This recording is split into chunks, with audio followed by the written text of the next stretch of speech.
Minister's remarks, then we'll go to the room for questions, and then we'll go online following that. And so I'll hand it over to the Minister. Thank you. Merci beaucoup et bonjour tout le monde. Bon vendredi. Alors que Post Canada et le STTP négocient depuis plus d'un an, les progrès réalisés sont limités et des divergences importantes demeurent entre les parties. Et ce matin, cela fait près d'un mois que le conflit de travail entre Post Canada et le syndicat perdure. Un mois pendant lequel les Canadiens, d'un océan à l'autre, nos PME, ainsi que celles et ceux vivant dans les régions éloignées, en région dans les communautés autochtones, et entre autres, ont grandement souffert. After months of conciliation and mediation supported by the Federal Mediation and Conciliation Service, work stoppages, and the subsequent appointment of a special mediator to assist with the negotiation of their new collective agreements, Canada Post and the Canadian Union of Postal Workers remain unable to reach an agreement. Canadians are rightly fed up. Les Canadiens en ont ras-le-bol. En tant que ministre du Travail, j'ai la responsabilité de protéger les Canadiens, l'intérêt public, en maintenant la paix industrielle et en respectant les droits des parties impliquées dans ce conflit. C'est pourquoi je suis ici aujourd'hui pour annoncer que j'apporte une solution pour promouvoir des conditions favorables au règlement de ce conflit de travail et ainsi protéger les intérêts des Canadiens. Not only have the parties been able to show any progress towards an agreement, the federal mediator has now informed me that the negotiations between both parties are now, in fact, going in the wrong direction. So I'm here today to announce that I am applying a solution to promote conditions favorable to the settlement of this labor dispute and protect the interests of all Canadians. Today I've used my powers under the Canada Labour Code. It is my view and the view of the FMCS that the parties are at an impasse. I have asked the Canada Industrial Relations Board, if they also determine that there is an impasse, to order Canada Post and all employees represented by CUPW to resume and continue their operations and duties and to extend the terms of the existing collective agreements until May 22nd, 2025. During this time, an Industrial Inquiry Commission will be established. Mr. William Kaplan will fill the role of Commissioner.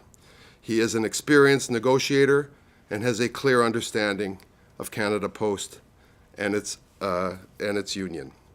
The Commissioner will be tasked with examining the structural issues preventing the resolution of the current labor dispute. The IIC will be required to submit a report to me and the parties outlining their findings and recommendations by May 15th, 2025. The review could provide the basis of a path forward on how to amend the collective agreements and clarify the structures, rights, and responsibilities of the parties in collective bargaining. The inquiry will have a broad scope as it will examine the entire structure of Canada Post from both a customer and business model standpoint, considering the challenging business environment now facing Canada Post. Donc aujourd'hui, j'ai utilisé mes pouvoirs en vertu du Code canadien du travail pour intervenir. Je suis d'avis, tout comme le SFMC, que les parties sont dans une impasse. J'ai demandé au Conseil canadien des relations industrielles s'il était du même avis et si, dans l'affirmative, d'ordonner à Post Canada et aux employés du STTP de reprendre et poursuivre leur travail et de prolonger les conventions collectives existantes jusqu'au 22 mai 2025. Pendant cette période, une commission d'enquête sur les relations de travail, la CERT, sera mise en place. M. William Kaplan occupera le rôle de commissaire. Il possède une vaste expérience en négociation et une compréhension approfondie de Post Canada. Le commissaire sera chargé d'examiner les problèmes empêchant la résolution du conflit de travail actuel. Et la CERT devra soumettre aux parties et à moi un rapport contenant ses conclusions et recommandations d'ici le 15 mai 2025. L'examen pourrait tracer un chemin à suivre pour amender les conventions collectives et clarifier les structures, droits et responsabilités des parties dans la négociation collective. L'enquête aura une portée large, car elle examinera l'ensemble de la structure de Post Canada, tant du point de vue des clients que du point de vue industriel, en tenant compte de l'environnement commercial difficile auquel Post Canada est confronté. L'arrêt de travail en cours à Post Canada a des conséquences importantes pour les Canadiens, les entreprises canadiennes et les organismes de charité à travers le pays. It is the government's responsibility to maintain industrial peace, and Canadians must be assured that their government will take all necessary actions to protect them, especially when the safety and prosperity of workers and communities are at risk. I am making this decision to protect the interests of all Canadians. It is not a decision I take lightly, but in this situation, it is the right one. First, the business impacts. During the strike, Canada Post cannot process an estimated 1 million parcels per day. This disruption is particularly detrimental to small and medium-sized businesses, and the economic harm they suffer increases with each passing day, in fact, has accumulated significantly to this date. Second, on charities. Direct mail fundraising is a main way of securing critical annual donations, and all this fundraising has been jeopardized during this dispute. The holiday season is the most important fundraising period, with many charities receiving a significant portion of their annual revenue during the final weeks of the year, particularly in December. And let me pause and just say that I invite all Canadians to consider any way they can to support the charities of their choice, and we obviously hope they avail themselves of all possibilities to do so, whether postal or other means. Third, rural and remote parts of Canada. These areas already have limited access to alternative delivery services and are especially vulnerable to the disruptions caused by a postal strike. In some of Canada's most remote regions, Canada Post is the sole delivery provider. Fourth, for Indigenous communities, the strike is having a severe impact, particularly those in northern and remote regions. Indigenous communities in the north that already have significant challenges related to access and infrastructure are disproportionately affected by the disruption in postal services. These communities rely heavily on Canada Post for essential deliveries, including medicine, goods, and resources that are vital for their well-being. The strike worsens existing challenges for Indigenous peoples, making it even harder for them to access goods and services they rely on.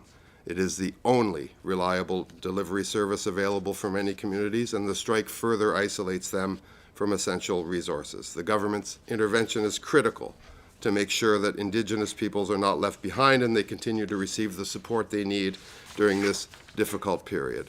And fifth, government services. The labor disruption has had a significant impact here as well. Due to the Canada Revenue Agency's heightened document security requirements, there is no possibility of switching to alternative courier services for most shipments. And as a result, more than 1.65 million pieces of personalized correspondence are currently in secure storage, awaiting delivery.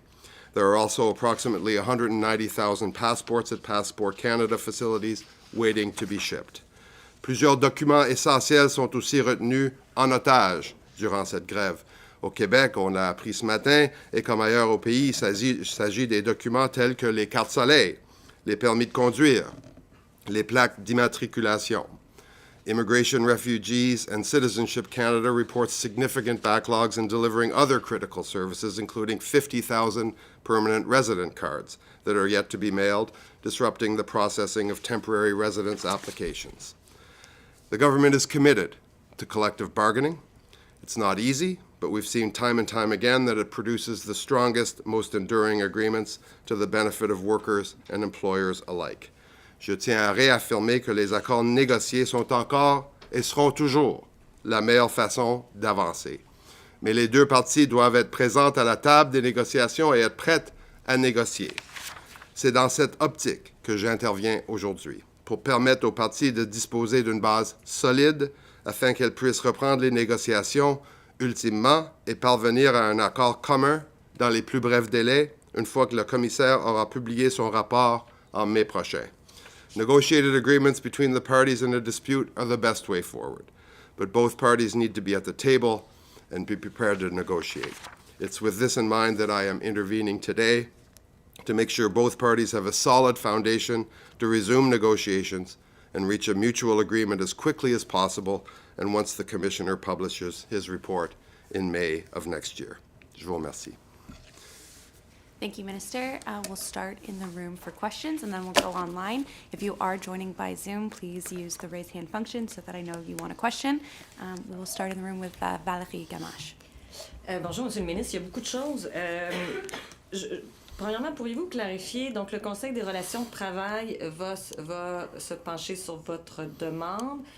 J'imagine que vous espérez une reprise des livraisons lundi. Et dans ce cadre-là, est-ce que vous croyez que les cadeaux de Noël qui sont actuellement pris à quelque part dans des entrepôts seront livrés à temps? Je suis un papa. Je suis quelqu'un de très familier avec les espoirs des enfants canadiens et des familles canadiennes. Et effectivement, avec tout le reste que je viens de souligner, évidemment, on est à Noël. Donc, je vous mentirais si je vous disais que ce n'était pas une considération pour moi. Ceci dit, le CCRI est un organisme, une agence indépendante et prendra les décisions qui s'imposent. Je vais demander qu'ils prennent une décision rapide, mais il y a évidemment une latitude. Ils vont vouloir sûrement entendre les parties et mettre une directive ou la directive qui s'impose s'ils arrivent à la même conclusion que moi, qu'une entente dans les plus brefs délais n'est pas possible, et ordonner la reprise des activités chez Post Canada. S'ils font ça et font ça rapidement, et ce sera encore une fois de leur ressort, j'ai le souhait que les activités reprennent tôt la semaine prochaine. Et puis, sur cette enquête de 6 mois, c'est assez inusité. Est-ce que je comprends que le commissaire que vous nommez va devoir autant se pencher sur la mission de Post Canada que le conflit de travail? Oui. Ce sera la commission aura une portée et un champ d'études assez large. Ce n'est pas une surprise pour personne que Post Canada fait face à de nombreux défis. Une industrie qui a connu son lot de changements structurels au niveau de la compétition, au niveau des modèles de livraison. Évidemment, le syndicat a des réflexions sur ce sujet-là. Évidemment, la compagnie, la société a des réflexions là-dessus. Le commissaire pourra les entendre en profondeur, aura toute la capacité et toute la possibilité de faire cela et de nous donner un rapport. Je souligne que M. Kaplan connaît déjà Post Canada pour y avoir servi en tant qu'arbitre, médiateur dans le passé. Il connaît les enjeux, il est disponible et il est quelqu'un de très connu et très respecté par l'ensemble des acteurs. Thank you. We'll go to Nick Murray from the Canadian Press. Hi, Minister. I know in your remarks you mentioned that, particularly for small businesses, they make up a large chunk of their revenue in the final weeks of the year. I presume you're thinking Boxing Day sales, but those businesses also have large revenue boosts in the lead up to Christmas as well. So I'm wondering, it might be too late for a lot of businesses to get those sales in, presumably because there's a large backlog of mail now. So I'm just wondering, in hindsight, did the government wait too long to come to this decision? I'm not unaware. I've obviously, every day, when you're the Minister of Labor, you try and keep your ear to the ground, and I have, to perhaps understate it, heard very clearly from small and medium-sized businesses across Canada, and I understand their frustration. It's a significant time of year for them. It is a significant piece of their own supply and delivery chain that has been affected. We do have a labor code in Canada. It does afford unions the right to strike. They, and they alone, selected the timing of this, they, meaning the parties, so because there's a strike and a lockout in effect. It also must be underscored. And these parties have not reached an agreement on their own for a long, long time. I wanted to give them every possibility of doing that. We devoted every bit of mediation and other resources that we could. I myself have had direct discussions with these parties on many occasions. We wanted to reach a sustainable agreement between these parties, but obviously this week, in fact, as I said in my remarks, the talks took a turn for the worse. So I understand. I have an extreme amount of sympathy for those who have had disruptions to their business and other affairs. Many Canadians have been affected by this work stoppage, and I have acted today to make sure that those effects are attenuated. Just to dive into that a little bit more, you talk about the mediator saying that the negotiations were going in the wrong direction, which is different language than we've heard in the past as far as the talks going nowhere. Can you elaborate a little bit more as far as what that wrong direction was, and particularly what tipped the needle for you to come to this decision at this point? Well, I'm not at the table, so I can't comment on, nor is it my role to comment on this respective offers and informal discussions at the table. But suffice to say that positions appeared to have hardened, and it became very clear to me that we were in a total impasse. We'll go to Rahim Mohammed from the National Post. Minister, are you aware of any discussions either within your ministry or elsewhere in the federal government of any sort of compensation for the small and medium-sized vendors who lost 4 weeks of revenues during, as you mentioned, what for many of these vendors was a peak holiday season? The law does not envisage compensation for labor disputes. We have, there are labor disputes all over the country at many times that affect different components of the economy. Of course, those structural ones, you've seen me sitting in this very chair before, where the government and I felt we needed to act in the interests of Canadians. But I do remind people that the right to strike, the right to lock out, labor conflicts happen in a democratic and free society, and that those rights are fundamental, and it's part of who we are, and it's part of our DNA. So this is the third time this year, if you might follow up, that you've had to intervene in this way. Are you worried about what these interventions say about Canada's overarching labor climate and how this labor unrest might play globally to Canada's reputation as a reliable trade and business partner? This is the first time I've had to intervene in this way, and we've come up with what I think is an imaginative proposal to end the conflict in the near term and provide a path forward to both parties so that they can come themselves to a negotiated agreement. This will make no one happy, by the way, who's at the table. But as Labour Minister, my job is to work for, my bosses are Canadians, and Canadians particularly who are suffering unduly from this dispute. With respect to this question that I get quite often, I would invite those who think strikes are abnormal to look around the world, to the UK, to France, to the United States, where significant and major labor disputes have and are ongoing. Reputationally, what I would say is it's actually a sign of strength that we have collective agreements being signed all the time. We're here talking about those who don't get signed or get signed with great difficulty, and that's when I have press conferences. Maybe I should have more press conferences when they happen the old-fashioned way, because there's lots of those. There's been many achieved, in fact, in the past few weeks. So reputationally, I think Canada shines for having a very strong labor management system. Our provinces, the federal government, and those industries in federal jurisdiction are strong. The country is full of promise, And we want to make sure that we have competitive companies with well-compensated, safe, and secure workers. That's what our system is designed to do. That's my job.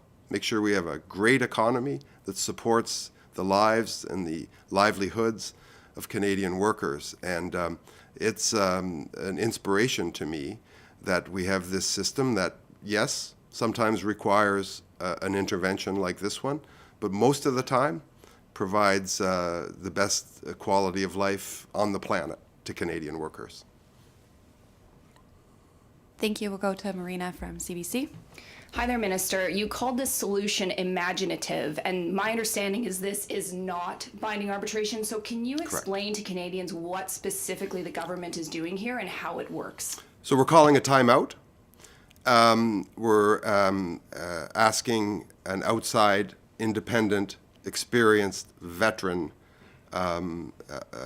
arbitrator and now commissioner to examine the structure of Canada Post, examine its collective agreement, examine its arrangements with its employees and its business plans, and come forward with some proposals on the way forward, hopefully proposals after he speaks with the parties, that they can find some reflection of their aspirations within.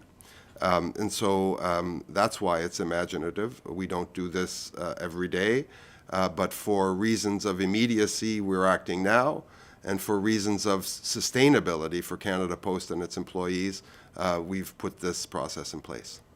So for clarity, I understand the commissioner part, but how are you getting Canada Post workers, as you said, back to work next week? Can you explain to Canadians what that looks like? Yes, so I have directed the Canada Industrial Relations Board to determine if they see the prospect of a negotiated settlement in the near term, the very near term.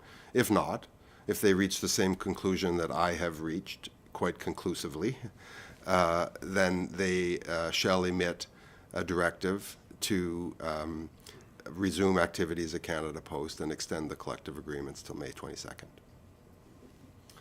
Thank you. We'll go online now to Marco from iPolitics.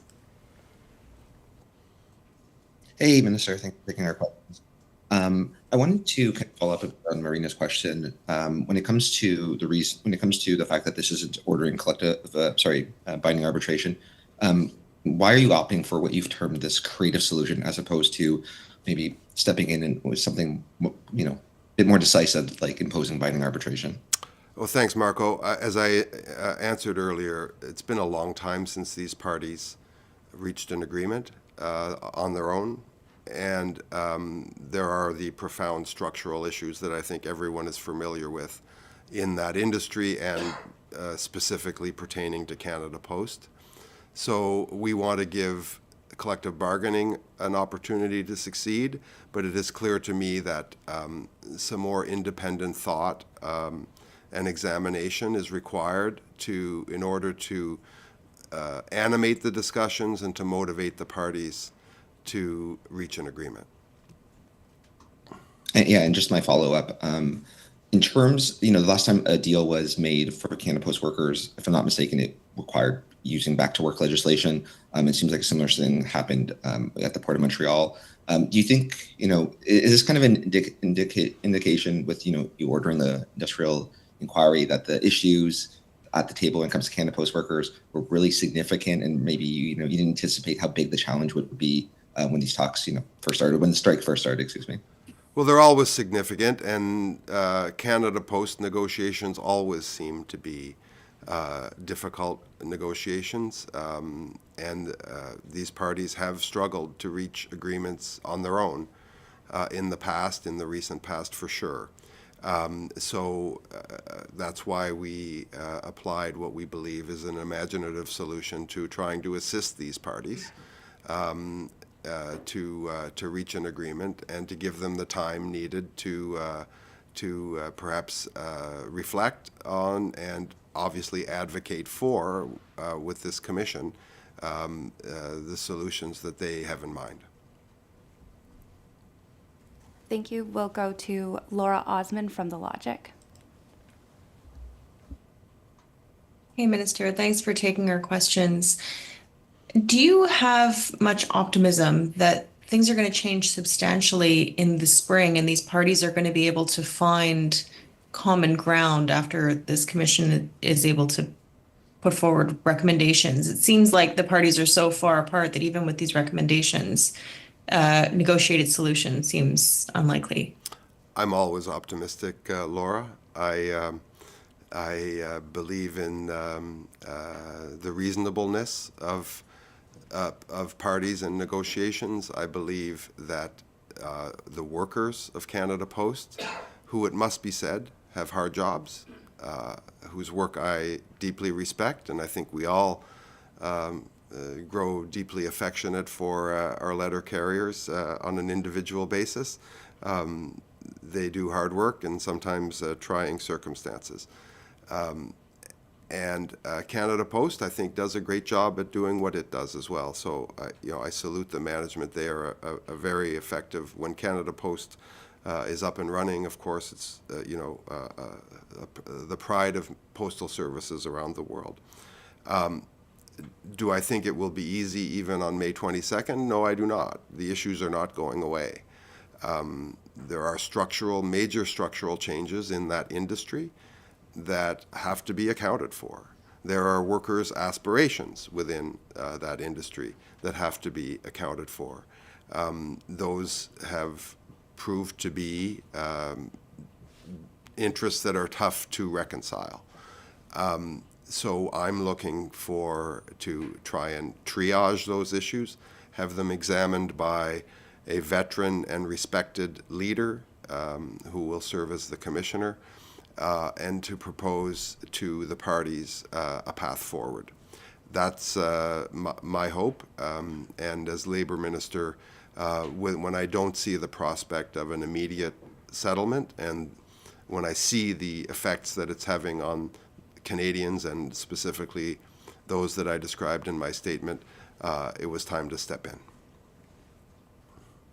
Thank you, Minister. If you remain at an impasse moving forward in the spring, is your government prepared to take greater interventions more quickly to prevent these impacts from recurring once again in a few months?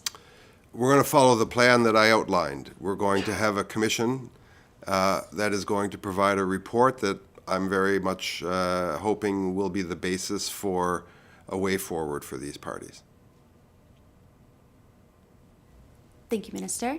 I'm wondering if you have any more time for some questions from the room. Perhaps Valérie will start to go back with her. We haven't had a lot of French questions today. Ouais, non, mais en fait, je trouve la question sur des compensations intéressante. Est-ce que dans le contexte où vous le dites qu'il y a des petites entreprises partout au pays qui souffrent de ce conflit-là, est-ce qu'il y aura possibilité de compensation, ou alors est-ce que vous dirigez ces entreprises-là peut-être à s'adresser à Post Canada, ou est-ce qu'il y aura des possibilités? Moi, je suis le ministre du Travail, et ce que je peux vous affirmer, c'est que le Code canadien du travail, la loi pour laquelle je suis responsable, n'envisage pas de compensation dans une situation de conflit de travail, puis c'est le cas depuis très longtemps. Et dans ce que vous voyez de Post Canada, est-ce qu'il y a des choses que vous voudriez voir, vous, en tant que ministre du Travail, réformer au sein de cette organisation-là? On a souvent parlé, par exemple, de traites bancaires qui pourraient être faits. Est-ce que vous avez des exemples que vous allez donner à votre commissaire pour dire, ben voilà, ce sont des choses qui pourraient permettre de moderniser Post Canada? Je suis évidemment au courant de nombreux plans et visions pour la mission de Post Canada. Comme ministre du Travail, je n'ai pas de point de vue. Moi, je suis ici pour aider à deux parties d'arriver à une entente collective telle que prescrite par la loi et d'apporter les solutions telles que celles que je vous propose aujourd'hui, qui pourra assurer la paix industrielle au Canada, oui, venir penser les blessures que le conflit a pu imposer aux Canadiens, et d'arriver à une entente ultimement qui assurera la viabilité de Post Canada, mais aussi la qualité de vie de ses travailleurs. Thank you. We'll go very quickly to Nick and hopefully have time for Marina after Yeah, that. for sure. I don't need a follow-up, but just to follow up on Valerie's question, the answer you just gave her there, I know you mentioned that you don't have a point of view as far as how Canada Post, might look as a business, but in fact, a couple of weeks ago, you told us on the Hill that Canada Post is built to deliver letters, but the Canadians don't send many letters anymore, and that Canada Post has to be transformed into a business that delivers letters in a sustainable way, but also a business that delivers parcels in a profitable way as well. You did weigh in on that side of it, so I'm just wondering if we can flush that out a little bit. Like, what do you see as the vision of how Canada Post might look post this labor dispute? Well, Parliament has decided that Canada Post must be self-sustaining. So that is a simple mathematical equation. Its revenues and its expenses must, over time, equal each other. And so the other things that you cite are facts.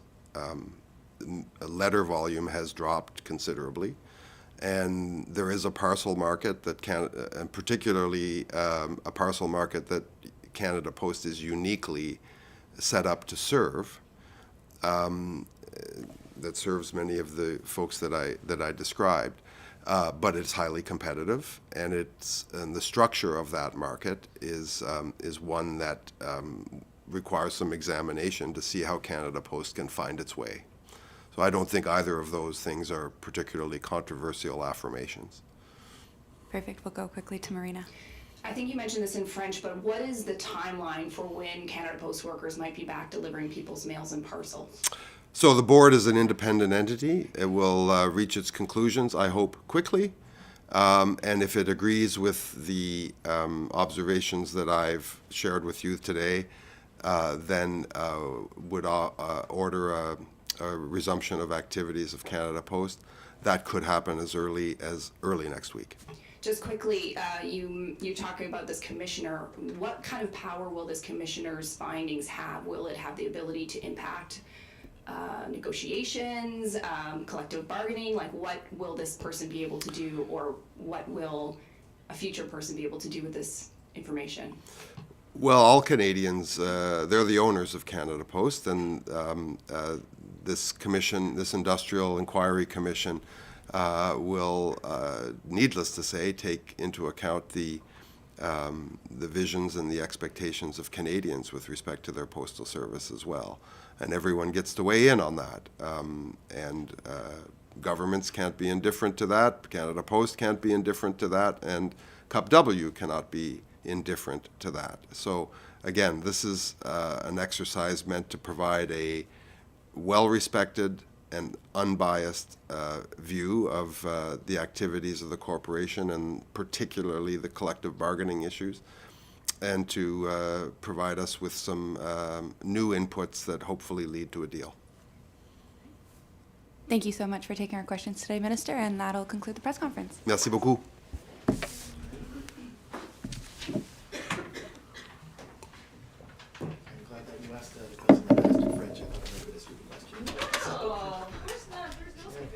Very, very complicated. That's what I tell you. Clarify as well. Yeah, I was like, Thank you. I appreciate that.